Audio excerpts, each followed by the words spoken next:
Buenos días, buenas tardes, buenas noches desde esta parte del mundo, Buenos Aires, a todo el mundo con la poesía del mundo. Hoy estamos acompañados, nuestro invitado Leopoldo Cervantes Ortiz, desde Ciudad de México, está aquí con nosotros, acompañándonos para hablar de un trabajo que él ha hecho, que me ha parecido muy interesante de que nos cuente su proceso, que se llama Translecturas, Ensayos sobre Poesía, 1993-2015. Y entonces pensar en la translectura nos ha llevado a que él nos cuente cómo ha sido este trabajo que, como bien resume en el preámbulo, es también fruto de sus lecturas personales, sus gustos personales. Pero, ¿cuál ha sido la línea que ha conducido esta antología? Que, como siempre yo digo, recomiendo antologías a todos los que quieren empezar a leer poesía, porque eso da una variabilidad de la palabra poética que los puede acercar con más facilidad.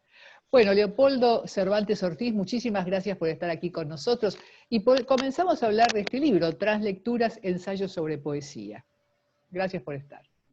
Al contrario, gracias por la invitación. Y decía que era una muy notable sorpresa y un enorme placer saber que pues esta recopilación de textos pues ha tenido esta recepción.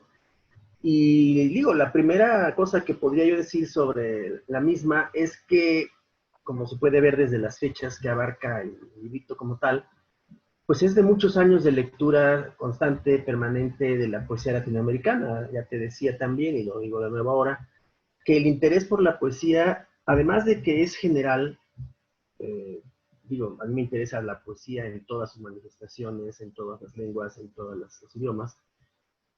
El interés central que tengo es la poesía latinoamericana como tal, pensando en primer lugar en los grandes nombres de la poesía latinoamericana, Borges, Neruda, Octavio Paz, José Lezama Lima.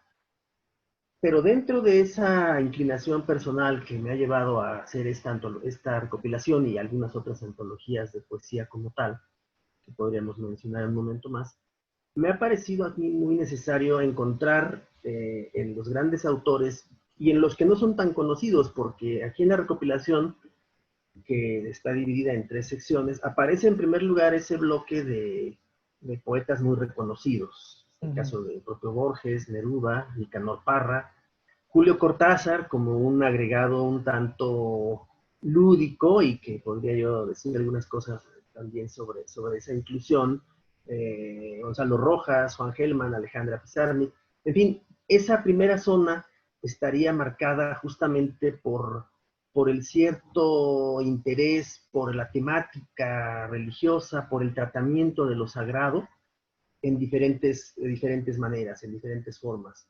Uno de los textos de hecho, que es el texto que abre el librito, es Vanguardia y Cristianismo en la poesía de César Vallejo. Digo, la obra de César Vallejo es incomprensible sin su visión desgarrada de la religión y del cristianismo en particular. La manera en que él habla de Dios, la manera en que habla de su experiencia personal y cómo se fueron dando tantas circunstancias, hicieron que él en su vida pues trabajara el tema de lo sagrado de una manera muy peculiar. La poesía de César Vallejo es uno de los grandes monumentos de la poesía latinoamericana de la primera mitad del siglo XX, ¿no? Entonces, esa es la primera parte en la que a mí me interesó, y me ha interesado mucho siempre penetrar, llegar, encontrar constantes, encontrar temáticas similares en algunos autores. Y es más, algunos otros amigos me han comentado que justamente el hecho de no tener una lectura necesariamente confesional de la poesía, de lo religioso en la poesía latinoamericana, porque no es la idea, sino ver que puede haber planteamientos desde un ateísmo muy violento, el caso de Juan Gelman, o de una reelaboración un tanto panteísta de lo sagrado, o de una visión abiertamente antirreligiosa como la de Nicanor Parra. Ese tipo de lecturas permite que uno aprecie cómo los poetas latinoamericanos no se logran desembarazar de lo religioso. Justo en estos días, anteayer, falleció en Brasil el obispo Pedro Casaldáliga. un obispo catalán de origen, pero que trabajó muchos años en Brasil y que él mismo era poeta. Él siendo religioso, pues su poesía era muy directamente religiosa, pero él nos hizo el favor hace algunos años de prologar, de poner unas palabras preliminares en una antología de poesía religiosa latinoamericana como tal, y él subrayaba precisamente eso, de que se puede leer la poesía latinoamericana en todos sus registros, desde la creencia más palpitante, más real, más concentrada, escritores abiertamente creyentes, pero también poetas que desde su ateísmo o desde su agnosticismo dicen cosas muy relevantes sobre lo sagrado. Pero Ah, insisto, yo siempre quiero ir más allá de esa visión restringida de lo sagrado. Me interesa ver mucho el tema de la trascendencia en muchos otros poetas, hombres y mujeres, por supuesto. claro, tu formación teológica, tu formación en literatura, tu formación en medicina, digamos, dan también, supongo, una mirada ampliada, no solamente a la trascendencia, sino a la inmanencia de que estos poetas con la palabra han intentado buscar, mostrar, ¿no es cierto? Como dice Szymborska también en un apartado de tu libro, cuando el poeta nombra algo ya dejó de ser algo común. Entonces, Sí. tendrá trabajo toda su vida, dice Szymborska. Así como has encontrado que por inclusión o exclusión, digamos, los poetas latinoamericanos tienen presente la religión, ¿qué otros factores crees que, considerando la palabra poética como una suerte de oración, de conexión, qué otros factores crees que los han identificado, que los identifican en tu apreciación y en tu gusto por la poesía latinoamericana?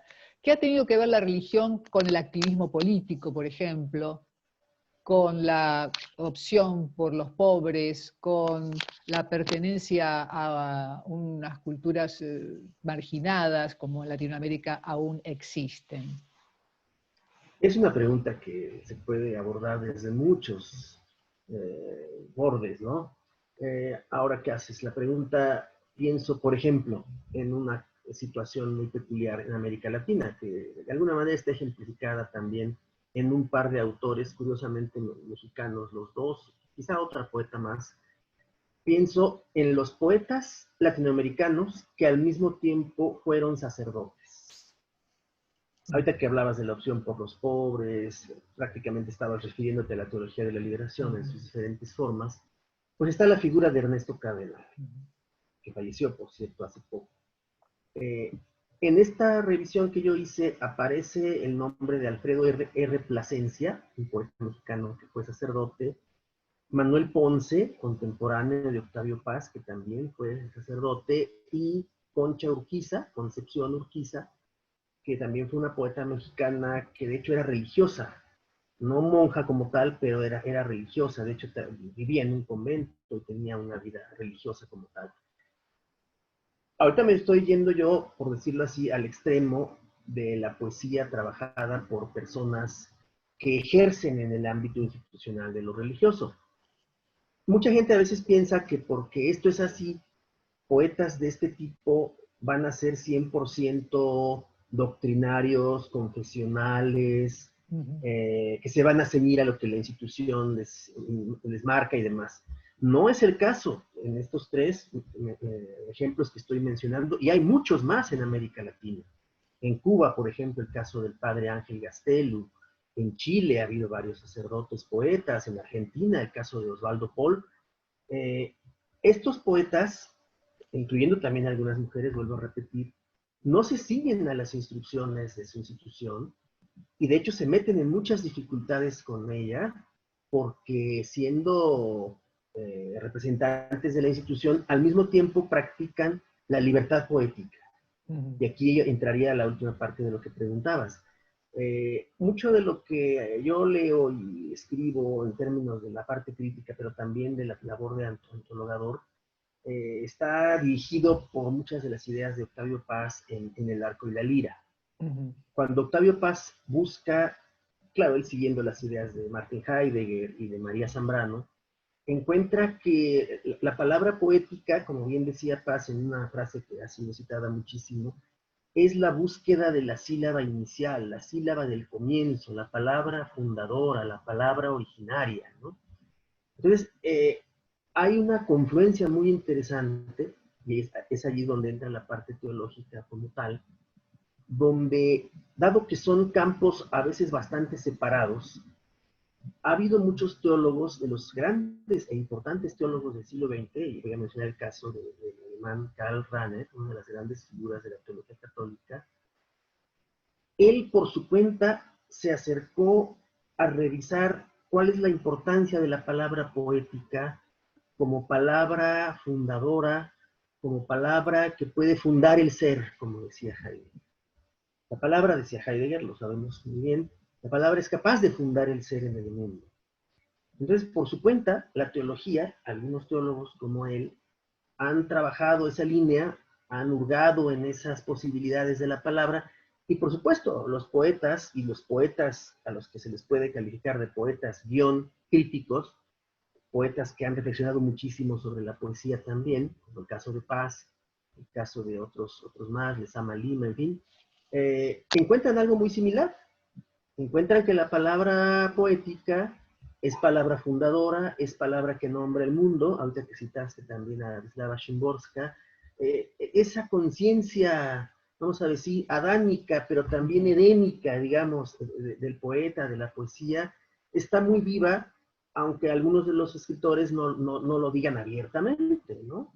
Entonces, la recuperación del lenguaje, que también al final de lo que preguntabas, me sonaba en la mente la idea de lo experimental, el caso de Vicente Huidobro, de Chile, ¿no? Como uno de los grandes fundadores de la poesía latinoamericana, decía Huidobro, el poeta es un pequeño Dios.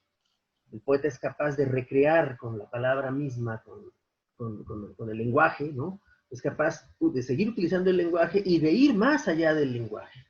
Es otra de las posibilidades. Entonces, a mí me interesa mucho esa confluencia entre lo que la teología en algunas de sus vertientes ha trabajado. De hecho, existe una corriente muy desarrollada en los últimos años que se llama teopoética. Perdón, ¿cómo? Teopoética. Teopoética. Teopoética. Es una corriente teológica, Uh-huh. así explícitamente teológica, pero que le da lugar a la poesía para que a través de la poesía, en su total libertad expresiva, lingüística y cultural, se encuentre en ella un vehículo de lo sagrado como expresión de lo que cada escritor o escritora puede encontrar en relación con su tradición, aun cuando la estén negando. Me explico más. Para la teología contemporánea, ya no se puede hacer teología sin hacerle caso a los escritores. Aquí no solamente poetas, en versos, sino también escritores en general. Ha habido esfuerzos institucionales. La Conferencia del Episcopado Latinoamericano ha hecho algunas reuniones de estudio sobre el tema de la novela y sobre el tema de la poesía. Y cuando se hizo el evento relacionado con la poesía, invitó a grandes creadores hispanoamericanos, argentinos, colombianos, de diferentes países, para escucharlos. No les encargó, a mí háblame de religión, no, háblame de lo que es la poesía para ti. ¿Cómo funciona la poesía en términos del lenguaje? ¿Cómo el lenguaje es capaz de recuperarse de las diferentes ideologías que están decayendo? Y lo que tú decías también, la parte política.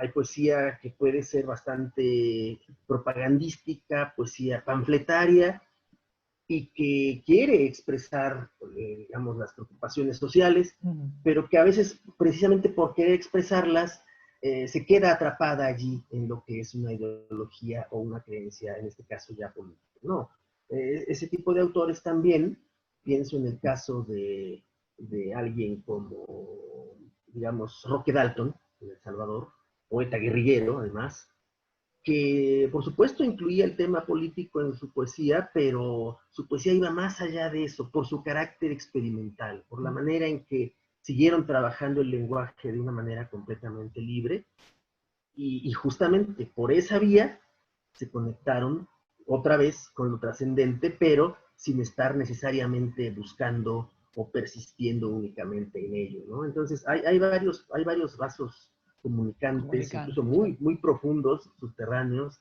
en esas búsquedas. Ujú. Y eso yo lo he tratado de trabajar en las antologías que he hecho, por un lado, pero aquí en esta primera recopilación, debo decir que yo me tardé bastante en hacer esta recopilación por la posibilidad de que se hubiera publicado antes, pero ya cuando decidí reunir los textos, a mí mismo me sorprendió, y por eso la distribución en las 3 partes que también mencionabas, obedece a esa catalogación o a esa distribución, digamos, poesía latinoamericana como tal, otros autores, en la segunda sección más poetas mexicanos, y en la tercera, pues poetas de otros rumbos lingüísticos también, y de otros idiomas incluso, ¿no? Bueno, Leopoldo, la verdad que esta introducción muy resumida, por supuesto, porque tu trabajo es más extenso y más profundo, pero nos acerca a una obra que yo recomiendo que se pueda leer con tranquilidad y con mucha conciencia de lectura, que por supuesto a todos aquellos que les interese tenerla me la pueden pedir por los diferentes medios, porque la tenemos en PDF. Leopoldo, gracias por esta introducción a esta obra magnífica que has hecho, a esta reflexión nueva sobre la poesía, seguir repensando la palabra, los ámbitos de la palabra, que no son solamente la literatura, cómo se expande la poesía y cómo logra transformaciones, como por ejemplo con el lenguaje, nada más ni nada menos. Así que bueno, Leopoldo Cervantes Ortiz, muchísimas gracias de estar aquí con nosotros. Y este lugar es para vos cuando quieras presentar tu trabajo, tal vez definitivo, tal vez ampliado, ¿no? Tal vez cuando se publique lo puedas hacer también otra posibilidad. Muchísimas gracias, Leopoldo, por estar con nosotros. Al contrario, gracias a ti, estaremos en nueva cuenta. Y bueno, nos despedimos como siempre diciendo que no reviente, lea poesía. No reviente, escuche poesía. No reviente, escriba poesía. No reviente, no les dé el gusto. Y chao, y gracias Leopoldo nuevamente. Hasta Estamos la en vista, contacto. muchas gracias, claro que sí, hasta luego. Hasta luego.